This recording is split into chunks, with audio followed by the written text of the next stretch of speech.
स्वागत है आप सभी का डीजे एजुकेशन चैनल में। आज आपके लिए लेकर आए हैं प्रकाश चैप्टर के 20 वेरी इंपॉर्टेंट क्वेश्चन जो कि कई एग्जाम्स में पूछे गए हैं और पूछे जाते हैं। अगर चैनल वीडियो को लाइक नहीं किया है तो वीडियो को ज़रूर लाइक करें और चैनल को सब्सक्राइब करें। प्रश्न नंबर 1, प्रकाश तरंग है। तो फ्रेंड्स, प्रकाश तरंग जो है, प्रकाश तरंग अनुप्रस्थ तरंग होती है और ध्वनि तरंग अनुदैर्ध्य तरंग होती है।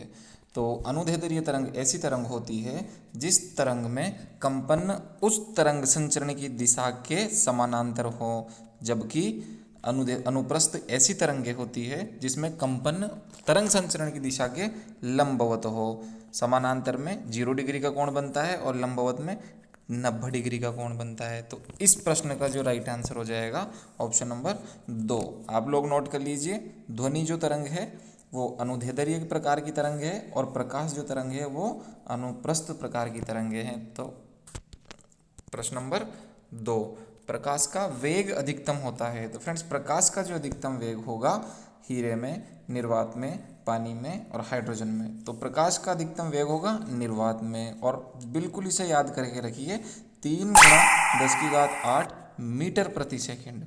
यहाँ पर जो इकाई है प्रकाश के वेग की मीटर प्रति सेकंड में है। तो इसका जो राइट आंसर हो जाएगा निर्वात में।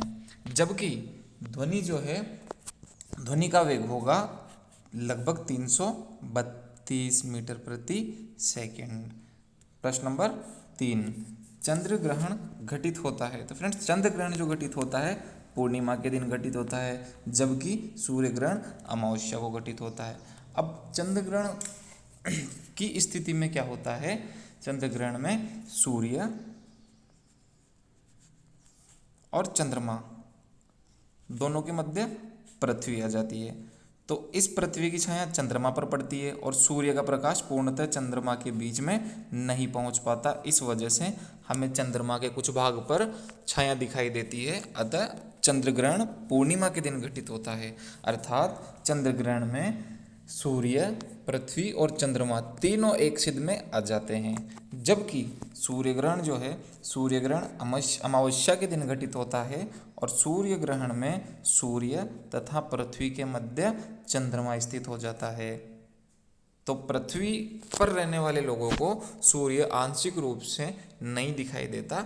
इस वजह से सूर्य ग्रहण जो घटित होता है अमावस्या को घटित होता है, जबकि चंद्रमा में सूर्य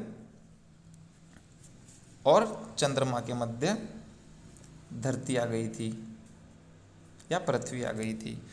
प्रश्न नंबर 5, प्रकाश किरण विरल माध्यम से सघन माध्यम में जाती है तो क्या होता है?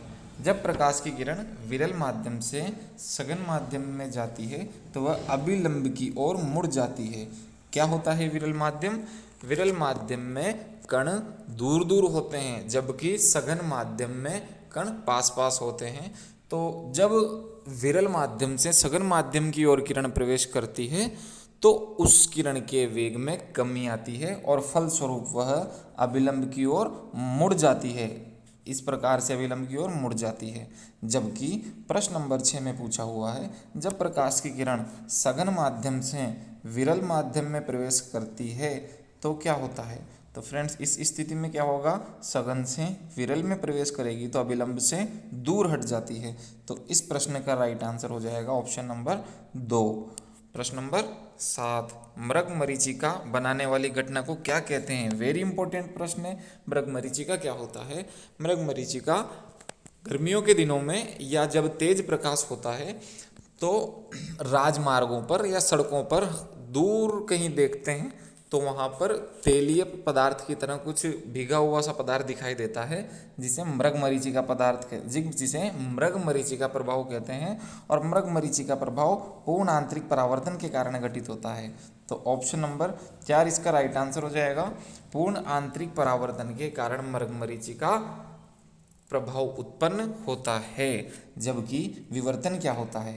विवर्तन क्या होगा? विवर्तन में जब किरण अवरोध के किनारों से मुड़ती है उसे विवर्तन कहेंगे। ध्रुवण क्या होता है? ध्रुवण अनुप्रस्थ तरंगों का गुण होता है, जिसमें अध्रुवित प्रकाश किरण से ध्रुवित प्रकाश किरण को अलग किया जाता है। तो ध्रुवण जो है अनुप्रस्थ प्रकार की तरंगों का गुण होता है। ऑप्शन नंबर 3 है व्यतिकरण। व्यतिकरण में क्या होगा, समान आवृत्ति तथा समान आयाम वाले दो तरंगे यदि अध्यारोपित हो उस घटना को व्यतिकरण कहेंगे। ऑप्शन नंबर 4 पूर्ण आंतरिक परावर्तन। पूर्ण आंतरिक परावर्तन में क्या होगा, जब प्रकाश की किरण सघन माध्यम से चले और आपतन कोण का मान क्रांतिक कोण से अधिक हो और वह पुनः उसी माध्यम में सघन में लौट आए तो उसे कहेंगे पूर्णांतरिक परावर्तन। और प्रश्न नंबर 4 एंडोस्कोपी किस सिद्धांत पर आधारित है। एंडोस्कोपी क्या होती है, एंडोस्कोपी चिकित्सकीय पद्धति में शरीर के आंतरिक भागों के अध्ययन करने के लिए जो पद्धति काम में ली जाती है उसे कहेंगे एंडोस्कोपी। और हमें ध्यान रखना है एंडोस्कोपी जो है ऑप्शन नंबर 4 पूर्ण आंतरिक परावर्तन के सिद्धांत पर कार्य करती है। प्रश्न नंबर 9 प्रकाश तंतु प्रकाशीय फाइबर किस सिद्धांत पर आधारित है। प्रकाश तंतु पूर्ण आंतरिक परावर्तन के सिद्धांत पर आधारित है। प्रकाश तंतु संचार माध्यम में इसका प्रयोग होता है और यह संचार में काम में लिए जाने वाले सिग्नलों को बिना परिवर्तित किए आगे बढ़ाता है, बहुत स्पीड से आगे बढ़ाता है। तो प्रश्न नंबर 7, 8 और 9 तीनों का जो राइट आंसर है वो ऑप्शन नंबर 4 पूर्ण आंतरिक परावर्तन, पूर्ण आंतरिक परावर्तन और पूर्ण आंतरिक परावर्तन हो जाएगा। प्रश्न नंबर 10 आकाश नीला दिखाई देता है। आकाश जो नीला दिखाई देता है प्रकीर्णन प्रभाव के कारण दिखाई देता है। प्रकीर्णन प्रभाव क्या होता है, प्रकीर्णन प्रभाव में जब किसी कण पर यदि कोई प्रकाश गिरे और उस कण पर प्रकाश आपतित होकर फैल जाए तो उस घटना को प्रकीर्णन प्रभाव कहते हैं। और प्रकीर्णन प्रभाव के कारण ही सूर्य की लालिमा तथा आकाश नीला दिखाई देता है। चलिए प्रश्न नंबर 11 में पूछा है दंत चिकित्सक के द्वारा किस दर्पण का उपयोग लिया जाता है। तो दंत चिकित्सक के द्वारा अवतल दर्पण का उपयोग लिया जाता है। अवतल दर्पण को अभिसारी दर्पण भी कहते हैं। अभिसारी दर्पण, अवतल दर्पण एक अभिसारी दर्पण होता है, अतः यह किरणों को अभिसारित कर देता है और एक जगह पर फोकसित करता है। तो दंत चिकित्सकों को आसानी से मुंह के अंदर स्थित दांतों का अध्ययन किया जा सकता है। प्रश्न नंबर 12 में पूछा है दाढ़ी बनाने के लिए किस दर्पण का उपयोग लिया जाता है। तो हमें याद रखना है दाढ़ी बनाने के लिए जो शेविंग दर्पण का उपयोग लेंगे उसे भी अवतल दर्पण कहेंगे। दंत चिकित्सक के द्वारा भी अवतल दर्पण का प्रयोग किया जाएगा। प्रश्न नंबर 13 वाहनों में पीछे के दृश्य को देखने के लिए किस दर्पण का उपयोग लिया जाता है। तो वाहनों में जो पीछे के दृश्य को देखने के लिए हम उत्तल दर्पण का प्रयोग लेते हैं। उत्तल दर्पण को अपसारित दर्पण भी कहा जाता है। अर्थात वाहनों में पीछे से आने वाले दृश्यों को देखने के लिए या पीछे से आने वाले साधनों को देखने के लिए उत्तल दर्पण का प्रयोग किया जाता है। प्रश्न नंबर 14 प्रकाश वर्ण विक्षेपण का उदाहरण है। अब वर्ण विक्षेपण क्या होता है, हमने पिछले वीडियो में बताया है कि यदि किसी प्रिज्म से श्वेत प्रकाश की किरण आए और आकर 7 रंगों में बट जाए तो उसे हम कहेंगे वर्ण विक्षेपण की घटना। तो वर्ण विक्षेपण प्रिज्म के कारण घटित होता है, तो इसका जो राइट आंसर हो जाएगा प्रिज्म स्पेक्ट्रम हो जाएगा। आप लोगों के फ्रेंड्स 20 में से कितने क्वेश्चन राइट हुए कमेंट करके ज़रूर बताएं। अगर वीडियो पसंद आए तो ज़रूर लाइक करें और चैनल को ज़रूर सब्सक्राइब करें। डिस्क्रिप्शन बॉक्स में और भी अन्य टेस्टों के लिंक दिए हुए हैं, वो आपके लिए बहुत इंपॉर्टेंट हो सकते हैं कंपटीशन एग्जाम के लिए, तो उन्हें भी ज़रूर सॉल्व करें। प्रश्न नंबर 15 मानव नेत्र में प्रतिबिंब निर्माण होता है। तो सभी को पता है मानव नेत्र में प्रतिबिंब निर्माण होता है दृष्टिपटल, पुतली, आइरिस या कार्निया। अब इसमें ऑप्शन में रेटिना तो है ही नहीं, तो रेटिना इंग्लिश वर्ड है और उसको हिंदी में कहेंगे दृष्टिपटल। तो ऑप्शन नंबर 1 इसका राइट आंसर हो जाएगा दृष्टिपटल। प्रश्न नंबर 16 प्रकाश का वेग होता है। तो प्रकाश का वेग हमें बिल्कुल ध्यान रखना है, बार बार प्रश्न पूछा जाता है। 3 × 10⁸ मीटर प्रति सेकंड। तो इसका जो राइट आंसर हो जाएगा ऑप्शन नंबर सी, अर्थात ऑप्शन नंबर 3। प्रश्न नंबर 17 प्रकाश की ध्रुवण घटना से सिद्ध होता है कि प्रकाश तरंगें।